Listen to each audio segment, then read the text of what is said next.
students, welcome back to the virtual class.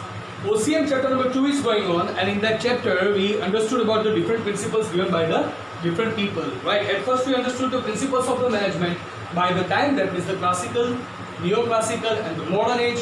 Then we started understanding the principles of the management on the base of the authors, on the base of the expert, and in the last session we concluded the scientific principles given by Frederick Winslow. After understanding Frederick Winslow Taylor's principles, today we are going to start to understand the principles of management given by the Henry Fayol. Right. So, Henry Fayol was another person who gave the proper approach for the management of how to manage the business. Industries ને કઈ રીતના manage કરવી, right? એની માટેના બહુ સારા ideas henry ફેયોલે આપ્યા હતા. Henry ફેયોલ્સ ની વિશે જો નાની એવી ડિટેલ લઈએ તો he was the French engineer and industrialist, right? French engineer હતો, સાથે પોતે industrialist પણ હતા, right? And he wrote a book, and the book is named as the Industrial and General Management, and he wrote that book in 1916. In 1916 he wrote this book, and in this book only he gave certain ideas about the management and the key principles of the management. આપણે જે વાત કરી કે Frederick વિન્સ્લો Taylor છે એને મેનેજમેન્ટને એક scientific ફોર્મમાં આપ્યું હતું, રાઈટ? હેનરી ફેયોલ છે, he has given the idea of the management, the principle of the management on the basis of the activities. તો એને ઇન્ડસ્ટ્રીયલ જે એક્ટિવિટીઝ હોય છે, બરાબર, ઇન્ડસ્ટ્રીયલ મેનેજમેન્ટ છે, બરાબર, એને 6 ડિફરન્ટ પાર્ટ્સમાં 6 ડિફરન્ટ એક્ટિવિટીઝમાં ડિવાઈડ કર્યું છે, રાઈટ? અને એ કઈ એક્ટિવિટીમાં કયા કયા ટાસ્ક કરવાના આવશે, which activity consists what kind of task, and on the base of that we need to manage the industry. તો એક જનરલ ગાઈડલાઈન એને આપેલી છે એક્ટિવિટીઝમાં ડિવાઈડ કરીને. Total he has made 6 divisions, right, of the particular one task. So today we are going to understand all those 6 divisions in brief, and that is the only topic we are going to face, right? So in the now in the next slide you are going to see the image of the 6 different divisions of the Henry Fayol of the activities and what are the tasks being included in that. So now you are going to see the image, and on the base of the image I am going to explain you all the activities. So here is the image, watch it guys. So students, now here on the screen you can see the image, and in that image you can see the division of the management activities, that means the administrative principles of the Henry Fayol in the 6 parts, right? So as I said guys, Henry Fayol was the French engineer and the industrialist, and he presented these principles in his book Industrial and General Management, and the book which was published in 1916. Henry ફેયોલ છે એને administrative principles, administrative એટલે કે મેનેજમેન્ટથી થોડું અલગ આવે છે.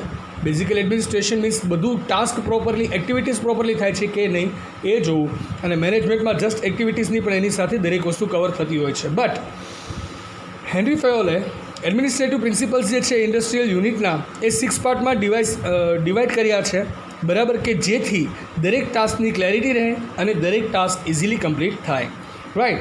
So the first activity is the technical activity. Technical activity ની અંદર it includes factory machineries and activities related production.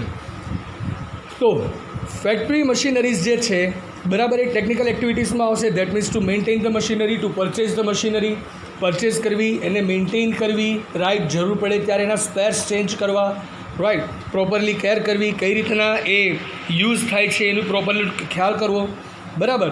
અને એની સાથે એક્ટિવિટીઝ જે છે મશીનરીની એક્ટિવિટીને રિલેટેડ, એટલે કે જે પ્રોડક્શન થાય છે, બરાબર, તો પ્રોડક્શન જે છે એ પણ ટેકનિકલ એક્ટિવિટીમાં જ આવી જશે. The second thing which is given over here is the commercial activities. Commercial activity includes activities like purchasing, sales and exchange of units. તમારે પ્રોડક્ટ્સને બધું પરચેઝ કરવાનું છે, રો મટીરિયલ ને બધું, તમારી જે ફિનિશ પ્રોડક્ટ્સ છે એને તમે સેલ કરશો, બરાબર, તમારા જે યુનિટ્સ છે એને કઈ રીતના એક્સચેન્જ કરશો, that means everything which is did, તમે રો મટીરિયલ કોઈની પાસેથી પરચેઝ કરો છો, બરાબર, તો એ કોમર્શિયલ એક્ટિવિટીમાં આવશે. So where the money is did directly it is known as the commercial activities, but મનીનું ડિરેક્ટલી ડીલિંગ છે પણ શેમાં, it is about the product only, nothing else, right? Product સિવાયનું જે મની ડીલિંગ છે એ આવશે third one, that is the financial activities.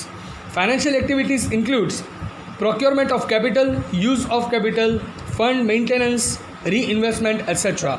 કે તમે કેપિટલ ક્યાંથી લાવશો, કઈ રીતના લાવશો, કેટલું લાવશો, કેટલી જરૂર છે, બરાબર, એ પ્રમાણે કેપિટલ ક્યાંથી ઊભું કરવું, એ સિવાય કેપિટલનો કઈ રીતના યુઝ કરવો, બરાબર, અને ક્યાં યુઝ કરવાથી કેપિટલને આપણે વધારે બેનિફિટ ગેઇન કરી શકીએ, બરાબર. પછી આપણી પાસે જે ફંડ હોય તો એ ફંડને મેન્ટેન કઈ રીતના કરવું, અને જે આપણી પાસે પ્રોફિટ હોય તો પ્રોફિટને રીઇન્વેસ્ટમેન્ટ કઈ રીતના કરીએ કે જેનાથી વધુ પ્રોફિટ અર્ન કરી શકાય. તો આ દરેક બાબતો છે એ ફાઇનાન્શિયલ એક્ટિવિટીઝમાં આવશે. Then the fourth one is safety activities.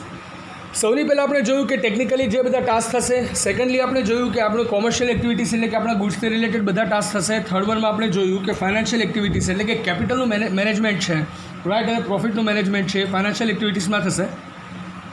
પછી આવે છે સેફ્ટી એક્ટિવિટીઝ કે જેની અંદર it include safety of employees, safety of asset, safety of goods, raw materials. જેટલી વસ્તુ આપણી પાસે છે, આપણું ફિનિશ ગુડ છે, આપણું રો મટીરિયલ છે, બરાબર, ફિનિશ ગુડ જેને આપણે સાચવી રાખ્યું હોય, બિઝનેસમાં આપણે જેટલી અસેટનો યુઝ કરીએ છીએ, એ સિવાય જેટલા એમ્પ્લોઈઝ આપણી સાથે વર્ક કરે છે, રાઈટ, એ દરેકની સેફ્ટીનો પ્લાન કરવાનો છે. મશીનરીઝ યુઝ કરતા હોય, હેવી મશીનરી ઓપરેટ કરે તો વર્કર્સ જે છે એની માટે રિસ્ક ફેક્ટર હોય તો એને આપણે કઈ રીતના સેફગાર્ડ કરીએ છીએ, બરાબર.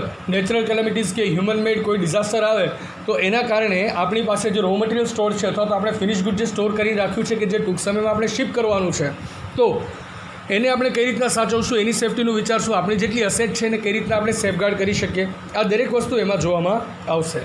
Then the fifth is accounting activities. Accounting activities name only suggests that we are going to keep the accounts of the different transactions.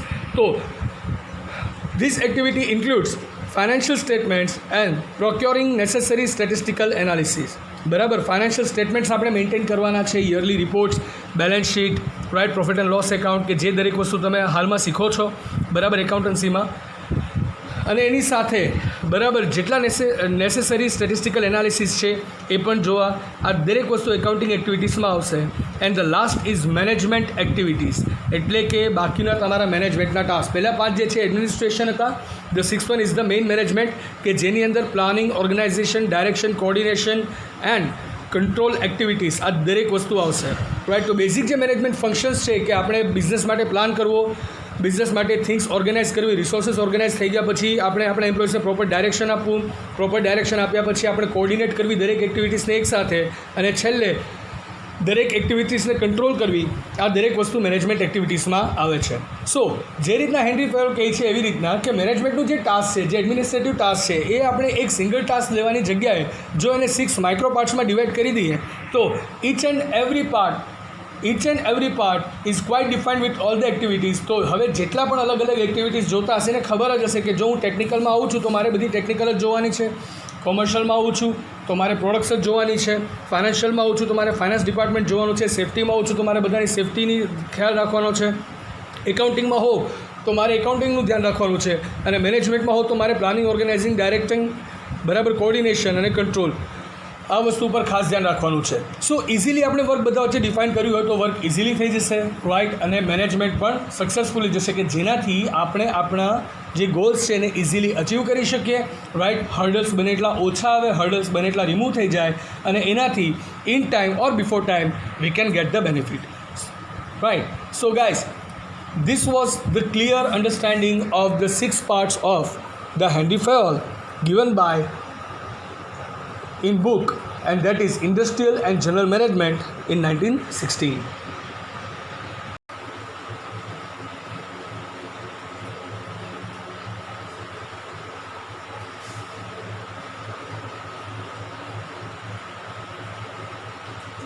So guys, these were the activities in which the Henry Fayol has divided the whole task of the management in 6 different parts. I hope you guys are quite clear with the concept, right? And then also, if you guys have got any queries, you can contact me as you've got my number on the screen, or else you can post the public comment over here, right? So I hope you guys are quite clear. Now I'll see you in the next session with a deeper science of this topic. Till then, I would like to ask for your leave. Goodbye, take care, have a nice time, stay home, stay safe, keep making notes. Thank you.